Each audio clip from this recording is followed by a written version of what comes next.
संत कबीर और रविदास की वाणी से पैदा हुई एक अद्भुत नई भक्ति धारा। इस भक्ति धारा में नहाने कभी गुरु नानक देव काशी आए तो कभी वल्लभाचार्य। यही गोस्वामी तुलसीदास ने असी गंग के तीर बैठकर अवधी भाषा में राम कथा रचकर रामायण को घर घर पहुंचा दिया। जो अपढ़ थे उनके लिए उन्होंने रामलीला की शुरुआत की और फिर हनुमान चालीसा लिखकर हनुमान जी को संकट मोचन बनाकर काशी में ही स्थापित कर दिया। जहां आप और हम आज मौजूद हैं, इस चेत सिंह घाट का निर्माण करवाया था राजा चेत सिंह जी ने।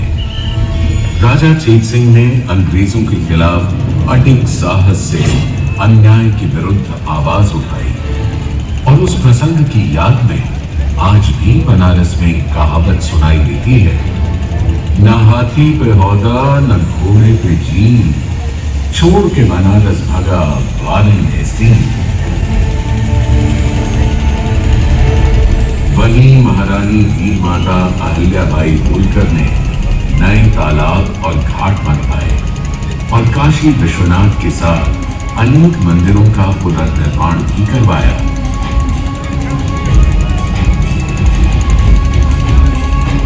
यहाँ की पंचक्रोशी परिक्रमा में काशी की 7 पुरियों स्तरों, 56 विनायकों और देवी देवताओं के 108 मंदिरों के भी दर्शन होते हैं।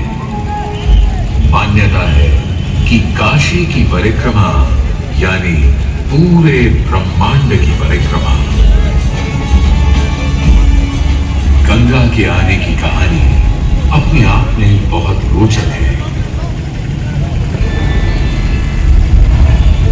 श्री राम के पूर्वज राजा सगर ने जब अश्वमेध यज्ञ किया तो इंद्र ने घबराकर उनका घोड़ा समाधि में लीन ऋषि कपिल के पास बांध दिया।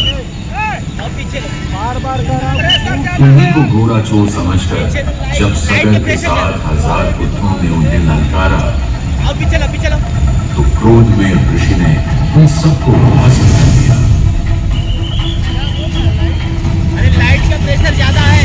सगर के अंतिम पुत्र अंशुमन ने जब क्षमा मांगकर अपने भाइयों के तर्पण का रास्ता पूछा तो कपिल मुनि ने कहा कि यह तर्पण केवल गंगा जल से ही हो पाएगा जो स्वर्ग में ब्रह्मा जी के पास रहती थी। देखते देखते 7 पीढ़ियां गुजर गई और 7 पीढ़ियों के बाद भी गंगा को स्वर्ग से लाने का दूभर काम कोई नहीं कर पाया। समय आने पर जब राजकुमार भगीरथ के राजा बनने का समय आया तो उन्होंने राजा बनने से साफ मना कर दिया और कहा, क्षमा क्या ये आवश्यक है कि राजा का बेटा ही राजा बने? मैं पहले समझ सका और फिर ब्रह्मा से गंगा को मांग कर पृथ्वी पर ले आया और फिर उनके पावन पवित्र जल से अपने 60,000 पूर्वजों का तर्पण करूं। भगीरथ दूर एक जंगल में समाधि लगाकर बैठ गए और ब्रह्मा का आह्वान करने लगे।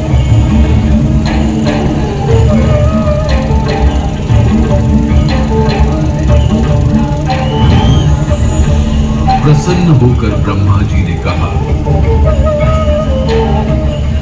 तथास्तु, किंतु यदि गंगा स्वर्ग से सीधे धरती पर गिरी तो पृथ्वी को चीरते हुए गंगा सीधे पाताल में पहुंच जाएगी। इसलिए तुम भगवान शिव शंकर को मनाओ ताकि गंगा जब स्वर्ग से नीचे उतरे तो वो उसे अपनी जटा में थाम ले। अब भगीरथ ने एक अंगूठे पर खड़े होकर भगवान शंकर को मनाने के लिए शिव शंकर का जाप शुरू कर दिया।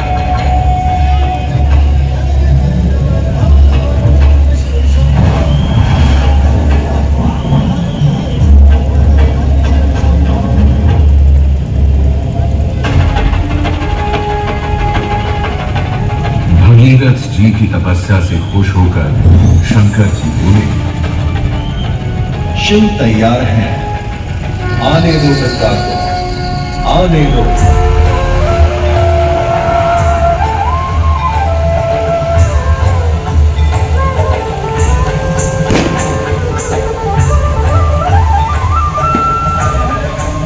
गंगा ने भगीरथ के साथ गंगा सागर जाकर सगर के पुत्रों का उद्धार किया। बरसात वह भारत की सबसे महत्वपूर्ण नदी बन गई।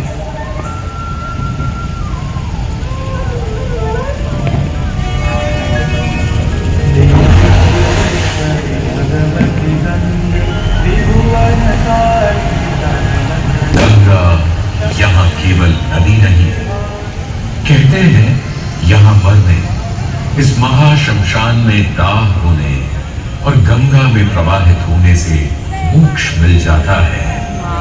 काश्याम ही मरणा मुक्ति।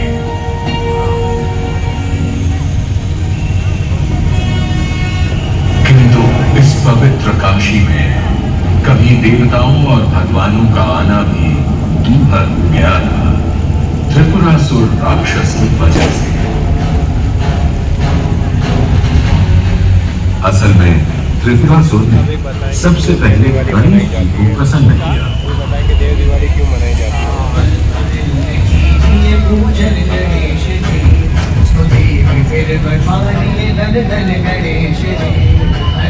कहते हैं राक्षस त्रिपुरासुर की तपस्या से प्रसन्न होकर भगवान शंकर के पुत्र गणेश जी ने त्रिपुरासुर को अपना विशेष आशीर्वाद दिया था।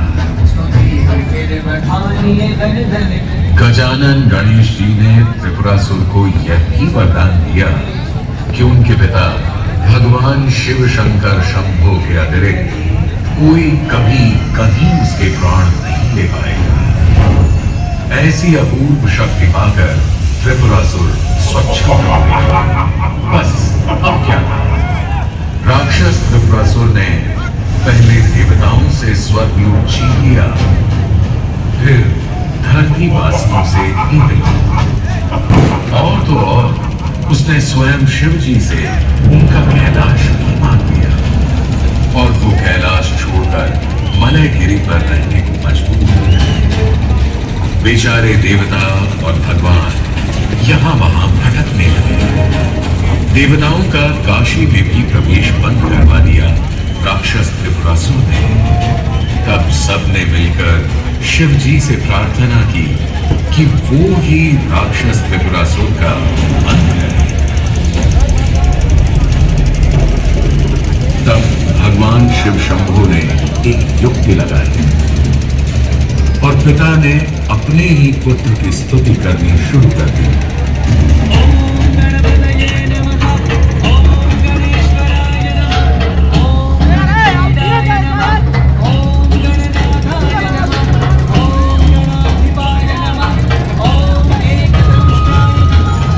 देखते देखते शिव जी के हाथ में ऐसा धनुष आ गया जिसकी प्रत्यंचा बनी थी वासुकी नाग से, और बाण था विष्णु जी का वज्र। पृथ्वी उनका रथ बना जिसके दो पहिए थे सूर्य और चंद्रमा।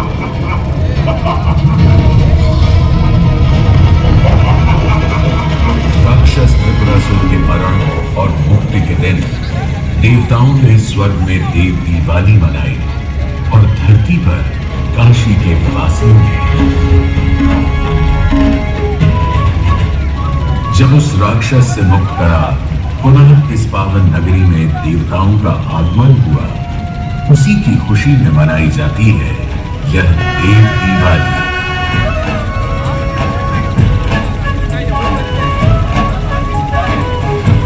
इस दिन काशी का प्रकाश स्वर्ग में और आकाश का प्रकाश गंगा में ऐसे प्रतिबिंबित हो उठता है कि उस रोशनी में कार्तिक पूर्णिमा का चंद्रमा भी मध्यम पड़ जाता है।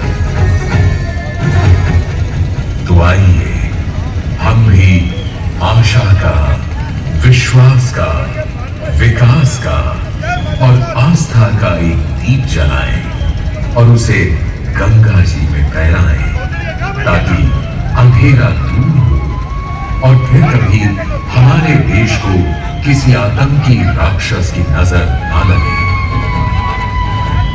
दोस्तों, आपका विश्वास जो भी हो, धर्म कोई भी और पासपोर्ट का रंग कैसा भी, बनारस आपको एक ऐसे जादू में जकड़ लेता है जिससे आप कभी निकल नहीं पाते। किसी ने कहा है ना, यहां के कंकर कंकर में शंकर है, बूंद बूंद में गंगा, पग पग पे तीर्थ है, दृश्य दृश्य में दर्शन, कण कण में काशी है और रस रस बनारस।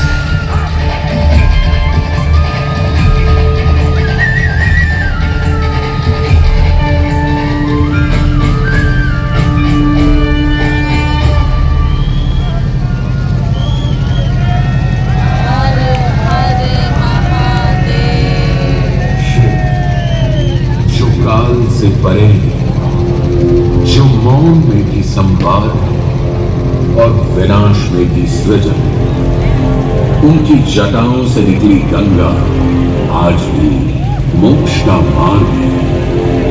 काशी, जहां हर जीव उनके चरणों पर पहुंचता है, यह केवल एक नगरी नहीं, चेतना का विस्तार है, जहां जीवन आरंभ भी है और अंत भी शिवमय।